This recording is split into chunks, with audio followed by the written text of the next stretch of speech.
Rim Thailand untuk kereta PCD 4x100 memang senang cari, tetapi 4x114.3 ni untuk kereta Persona ke Wajar ke, ini memang susah cari sikit. So hari ni Wan Cina nak tunjuk stok baru sampai untuk PCD 4x114.3 daripada jenama AOW guys. Sebelum ni dah keluar TC105X. Hari ni inilah dia baru daripada AOW. Kita buka kotak dulu, tengok rupa rimnya macam mana ataupun rim model apa guys.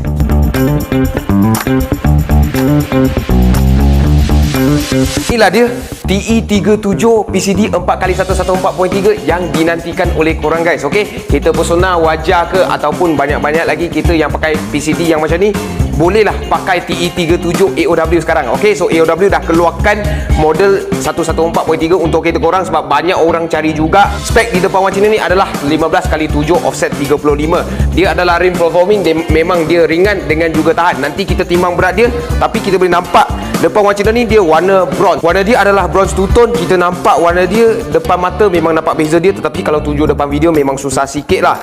Kita boleh nampak TE37 ni dia bukan pakai stiker, tapi dia pakai engraving. So ini adalah TE37 biasa yang lebih baru sikit, dia pakai engraving. Memang cantik untuk kita korang. Kalau cuci tu memang takkan tanggal stiker dia. So jom kita tengok timbang berat dia berapa untuk korang guys. 5.5 kilo saja untuk rim 15 TE37 AOW. Okay, so rim original korang tu 7, 8, 9, 10 kilo memang sangat berat. Ini lagi ringan daripada rim original korang. Jimat minyak dengan juga lebih ringan kalau kita tekan minyak tu.